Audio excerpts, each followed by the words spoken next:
Assalamualaikum warahmatullahi wabarakatuh, Puan dan Tuan. Kembali lagi di segmen Tanya Profesor di channel yang radikal, ramah, terdidik, dan juga berakal. Dan seperti biasa, masih dengan saya dan juga Prof. Suteki. Assalamualaikum, Prof. Suteki. Waalaikumsalam warahmatullahi wabarakatuh. Alhamdulillah.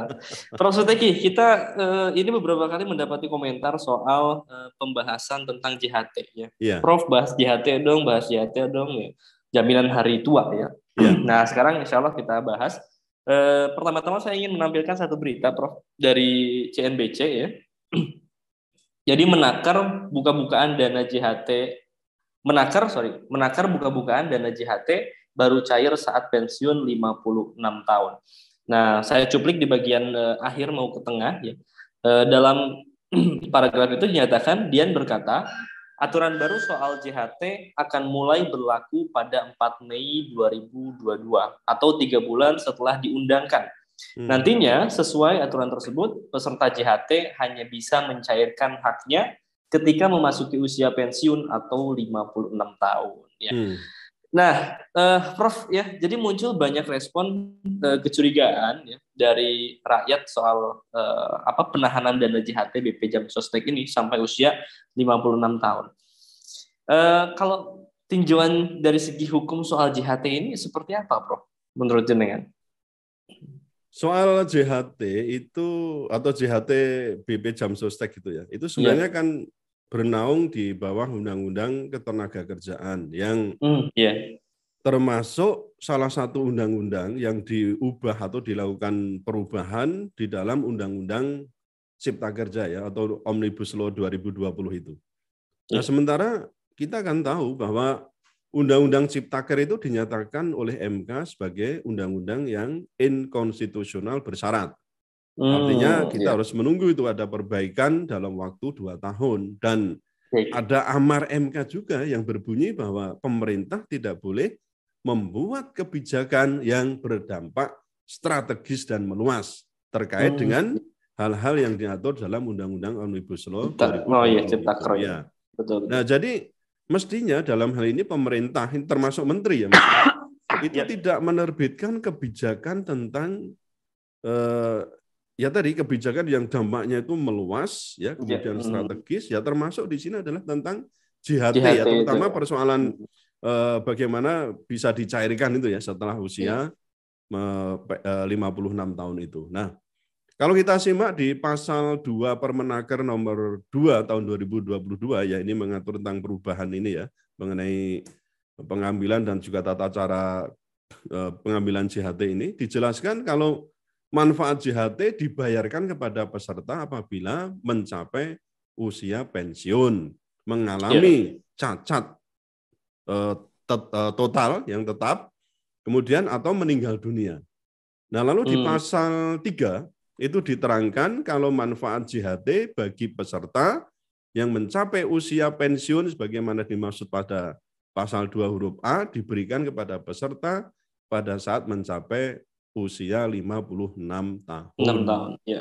Nah, dengan demikian JHT itu ya baru bisa dicairkan pada usia 56 tahun meskipun peserta itu sebelum mencapai usia itu sudah mengalami pemutusan hubungan kerja. Tapi itu ada ketentuan-ketentuan lain, Mas. Jadi sebenarnya bisa diambil sebelum usia 56 tahun, tapi kan ada persentase yang tidak bisa diambil semuanya dan ada syaratnya juga itu kalau yang bersangkutan itu setidaknya sudah bekerja selama 10 tahun. Iya, jadi enggak sembarang baru masuk kemudian itu kan iuran itu kan sebenarnya bukan hanya iuran dari peserta kan, tapi juga dari perusahaan kan, perusahaan sekian persen, peserta 2 atau mungkin sampai berapa persen itu kan itu.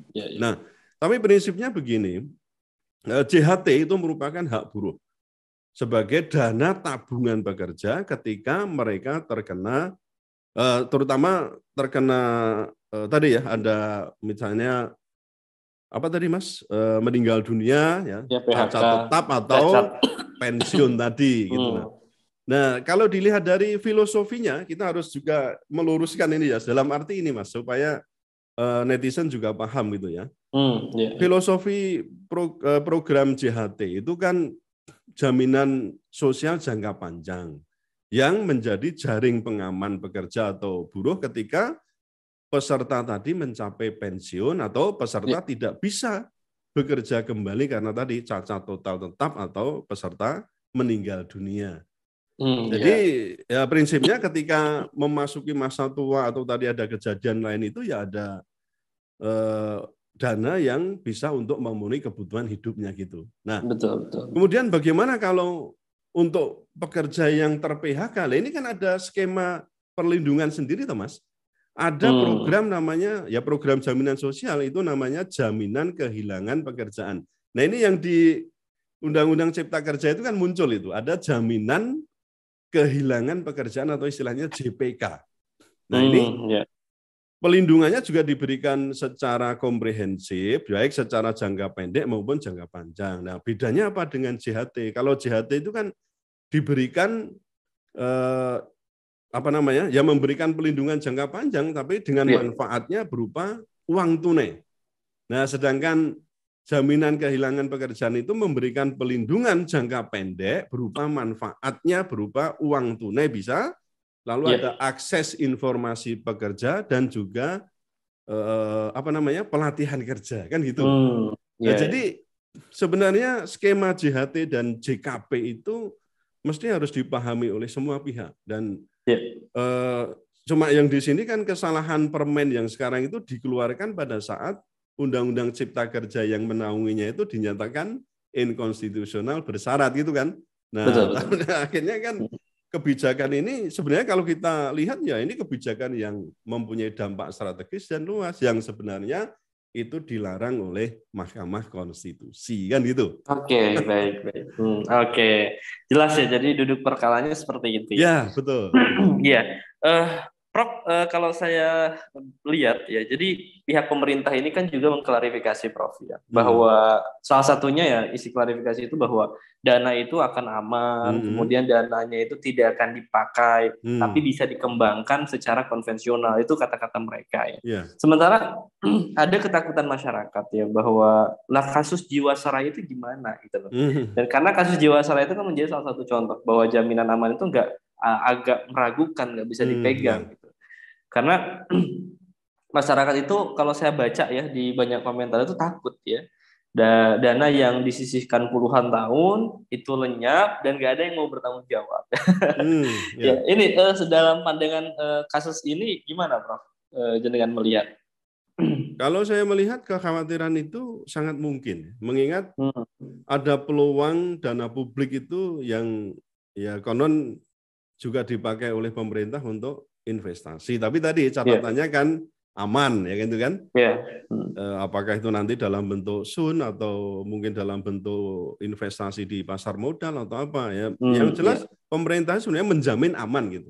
Cuma tadi kan faktanya memang semacam itu ya, kita ada mengalami kasus yang cukup besar itu ya, terutama yang tadi saudara sebutkan itu adalah asuransi jiwasraya dan juga Asabri, betul kan? Karena kalau investasi yang dinyatakan aman itu tidak dikelola dengan baik itu kan potensinya itu terjadi manipulasi bahkan ya korupsi itu ya kan, karena kalau sudah ada kolusi di situ kan nilai saham atau nilai apa ya dari misalnya di pasar kan bisa dinaik turunkan, kapan dijual murah kapan dijual ini kan tergantung dari kolusi tadi kan itu. Jadi kolusi dan manipulasi kalau nggak benar pengawasannya kayak gitu Mas bisa terjadi.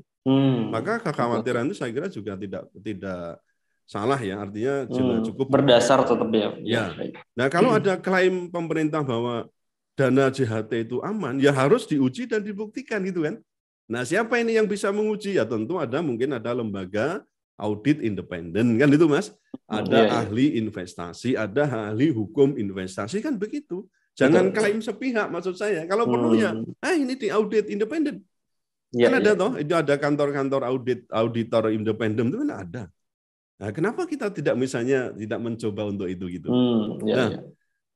Kemudian BP Jamsostek itu adalah pengelola dana jaminan hari tua ya tadi JHT peserta BPJS Ketenagakerjaan yang nantinya itu hanya bisa dicairkan tadi pada saat peserta itu berusia 56 tahun, kecuali tadi ya ada ketentuan-ketentuan khusus yang bisa diambil sebelum 56 tahun. Nah, dalam prosesnya seluruh dana yang dikelola BP Jam Sostek itu termasuk JHT, itu paling banyak diinvestasikan dalam bentuk SUN gitu loh Mas ya, SUN gitu ya, surat utang negara.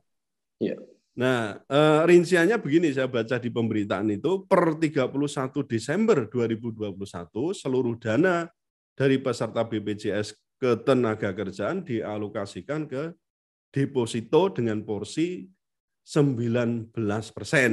Nah, lalu yang surat utang itu ada 63%. Saham, ya dalam bentuk saham ada 11%. Reksadana ada 6% dan investasi langsung atau direct investment itu cuma 1%. Nah, saya ya berharap sih ya semoga strategi investasi BP Jam Sostek yang tadi mengutamakan kehati-hatian, tata kelola yang baik ya, atau prinsipnya ada good governance kayak gitulah ya, untuk mendapatkan hasil yang optimal itu betul-betul diperhitungkan sehingga risikonya itu betul-betul terukur. Ya kalau tidak demikian ya nanti akan ambiar ya seperti kasus Jiwasraya dan Asabri itu. Jadi selalu potensi itu ada ya. Jadi makanya kan prinsip kehati-hatian itu harus betul-betul dilakukan ya, pemerintah pengawasannya, dan jangan sampai diserahkan pada pejabat-pejabat yang potensinya itu untuk manipulasi atau bahkan korupsi tadi. Iya, baik. Ya, Prof. Kalau saya pantau juga komentar netizen baik di TikTok, di Instagram terkait dengan isu ini ya, ada logika pengaitan atau gaya berpikir pengaitan, Prof. Antara pemerintah yang mencoba menahan untuk mengeluarkan uang dengan ambisi untuk membangun ibu kota, karena ternyata tadi kan porsi dari alokasi dana itu kan ada ke SUN loh. Berarti negara berutang dong ya. Nah, ada logika itu di tengah-tengah masyarakat itu, Prof. Ya. Kalau jenengan setuju nggak, Prof, dengan pandangan netizen? Ya, ini coba berpikir keras ini ya. Jadi ada data Mas yang menyatakan bahwa total dana kelolaan JHT itu kan sudah mencapai 514,71 triliun. Itu pada bulan Agustus tahun 2021. Nah, tadi dikatakan penempatan terbesar, tadi kan ada 63 sekian ya. 63% itu ternyata kan di SUN dan obligasi. Betul. Nah, saya tidak terlalu tahu persis ya soal SUN dan lain-lain itu, tapi prinsipnya kan SUN atau SUN itu merupakan suatu surat berharga yang berupa surat pengakuan utang yang dinyatakan dalam bentuk mata uang rupiah ataupun valuta asing yang pembayarannya dijamin dengan bunga dan pokoknya oleh negara. Ya sesuai dengan masa berlakunya surat utang tersebut, kan ada 3 bulan, ada sampai ada yang puluhan tahun itu ya. Kalau nggak salah sampai mencapai tahunan, sampai puluhan tahun. Tapi itu sebenarnya dijamin negara. Maka waktu itu ada juga video kan yang menanyakan obligasi kepada Pak Presiden, itu kan dijawab obligasi itu opo, karena obligasi itu kan utang. Ya itu namanya ya, maksudnya yang di SUN ini surat utang yang memang diterbitkan oleh negara. Nah, nanti akan ada investor yang membelinya itu, Mas. Nah, tentu tadi setelah SUN-nya, surat berharga itu dibeli oleh investor dengan jangka waktu sekian, nanti kalau sudah jatuh tempo ya investor itu harus dibayar, kan itu kan, dibayar dan sekaligus tadi dengan bunga. Ya ada bunga, ada apa tadi yang terkait dengan penanaman modal itu ya, dari investasi itu. Nah, dalam hal ini kalau tadi kita katakan penempatan yang paling banyak SUN, JHT itu di SUN, lalu cash money-nya itu di mana coba? Ini duit kan sudah ada, Mas. Iya. Duit kan sudah ada, 63% dari 500 sekian triliun itu berapa itu loh. Nah, inilah yang mungkin ya ini menjadi dugaan netizen itu muncul loh. Terus cash money-nya di mana? Apa ya kemudian hanya diongrokkan terus lalu nanti kalau ada klaim dari investor Sun itu kemudian dibayarkan apa begitu gitu loh.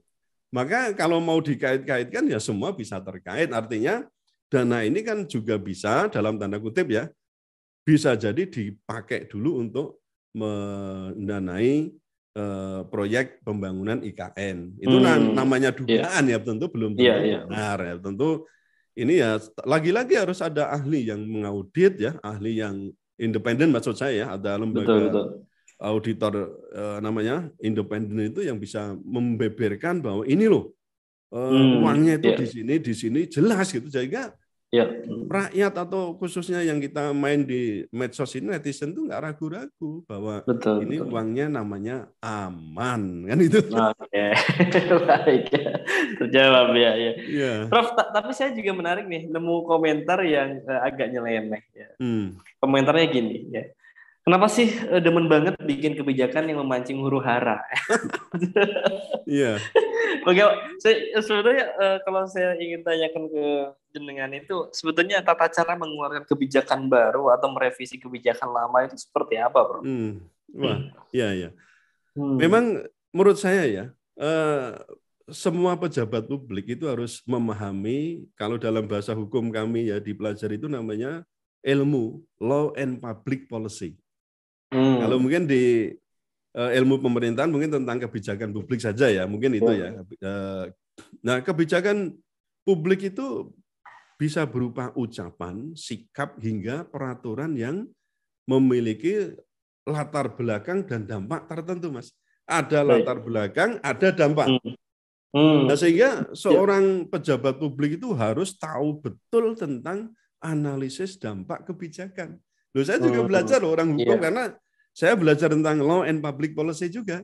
Maka harus paham betul tentang analisis dampak kebijakan.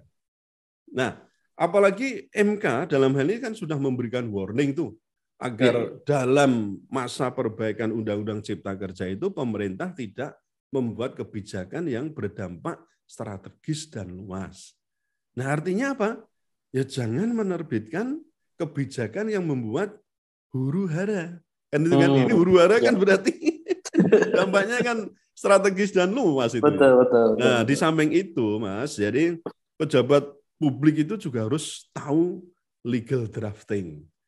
Dan tahu bahwa setiap kebijakan yang akan diambil itu harus disertai dengan studi-studi yang apakah satu persoalan filosofisnya, ya jadi aspek nilainya. Kayak tadi kan misalnya tentang JHT, ini filosofisnya apa toh? Nah, ini memang harus perlu distudi. Kan memang itu jaminan hari tua. Jaminan hari tua itu kan beda dengan jaminan pensiun. Nah, itu harus dikenalkan betul kepada pekerja. Kalau jaminan hari tua langsung kontan tunai ya diberikan sekali saja kan. Tapi kalau jaminan pensiun itu kan tiap bulan. Untuk apa ya? Setelah misalnya seorang tidak bisa bekerja lagi dengan memenuhi ketentuan tertentu ya.